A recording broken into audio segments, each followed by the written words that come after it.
Halo teman-teman, berjumpa lagi dengan saya Brother Phil. Kali ini kita akan menanggapi pernyataan Babe Haikal saat podcast bersama Deddy Corbuzier. Ada banyak hal yang kita akan tanggapi dalam pernyataannya tersebut. Tapi sebelumnya, kita saksikan videonya berikut.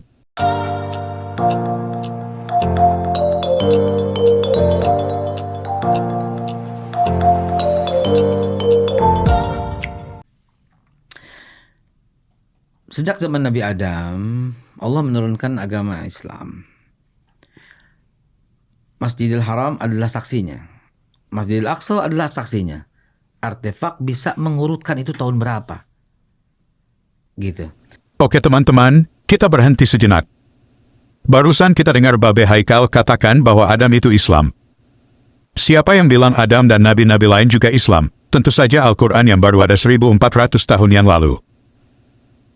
Pertanyaan kita adalah, apakah Islam yang dimaksud, Islam sebagai agama, atau kata Islam sebagai kata sifat, yang artinya secara etimologi bahasa bermakna tunduk patuh dan penyerahan diri? Kalau sebagai agama tentunya tidak mungkin, tapi secara etimologi dari kata Islam, tentunya semua nabi tunduk patuh dan berserah diri pada yang disembahnya. Pertanyaan kita selanjutnya, apakah sebelum Quran ada, apakah ada catatan kalau para nabi dari Nabi Adam beragama Islam? Padahal kalau kita baca dalam Quran, Muhammad katakan bahwa dia adalah Muslim yang pertama. Berikut ini ayatnya. Dan dikuatkan oleh Ustadz Yahya Waloni.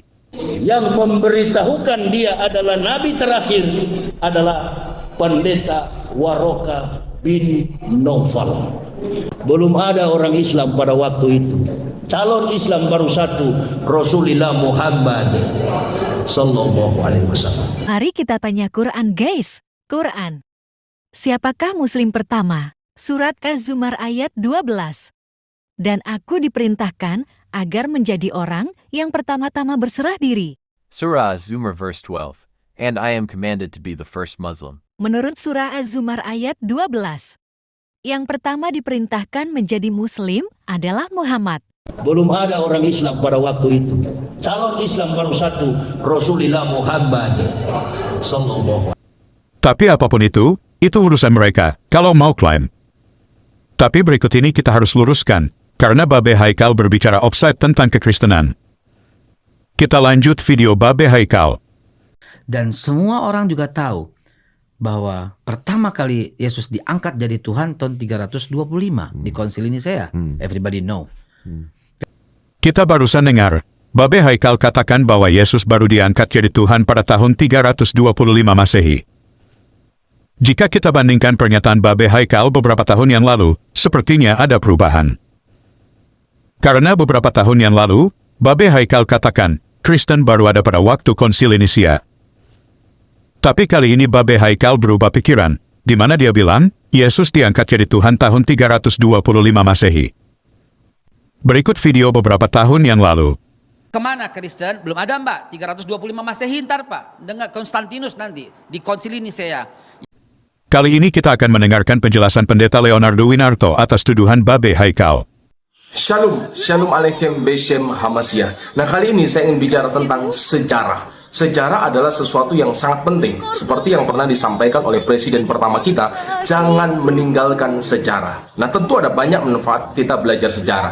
Tetapi salah satu manfaatnya adalah agar kita tidak gampang mengeluarkan pernyataan, membuat statement tentang sebuah peristiwa atau sesuatu yang sudah terjadi di masa lampau yang berpotensi menyesatkan banyak orang.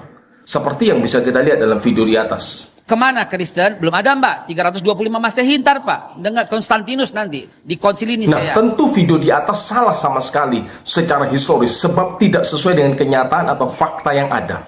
Video di atas menyatakan bahwa kekristenan itu baru ada pada abad keempat, tahun 325 Masehi katanya, melalui Konsili Nisea pada zaman Kaisar Konstantin. Faktanya, kekristenan itu sudah ada sejak abad pertama. Kitab suci, secara khusus dalam Kisah Rasul, pasal yang ke-11 ayat 26, dalam 1 Petrus pasal yang ke-4 ayat 16, di sana kata Kristen itu sudah disebut.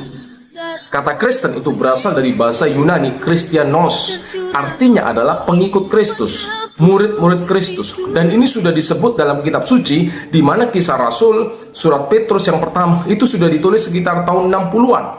Tentu jaraknya sangat jauh dari tahun 325 Masehi.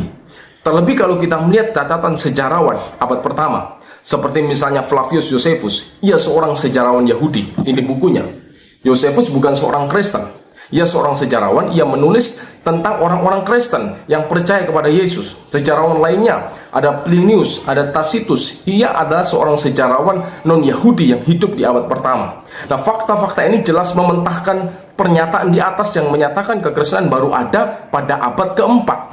Yang kedua, Kaisar Konstantin atau Konsili Nisea tahun 325 itu bukan konsili yang diadakan untuk mengesahkan atau untuk melahirkan agama Kristen, tetapi konsili itu diadakan oleh gereja untuk menegaskan ajaran iman Kristen waktu itu yang melawan ajaran sesat yang diajarkan oleh Arius. Arius mengajarkan karena waktu lam yakun fihi, ada waktu di mana kalimatullah itu belum ada, kalimatullah itu diciptakan.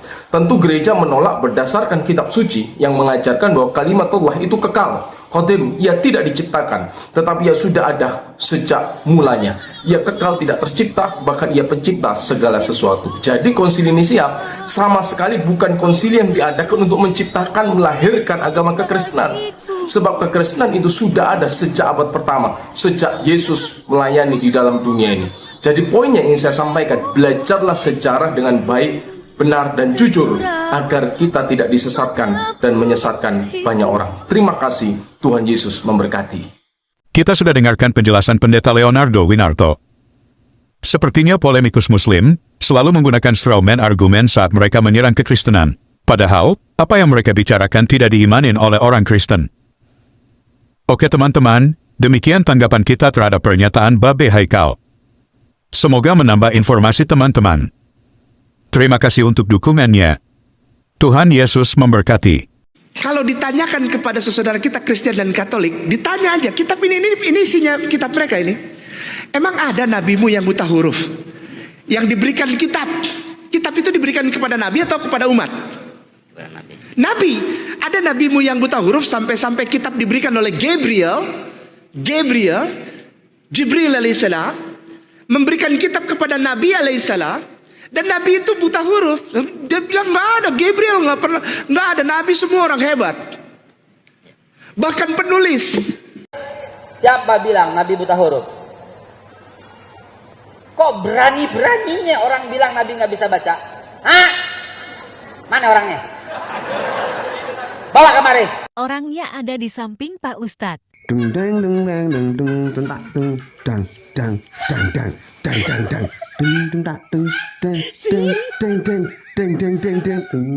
is thy faithfulness, O God our fathers.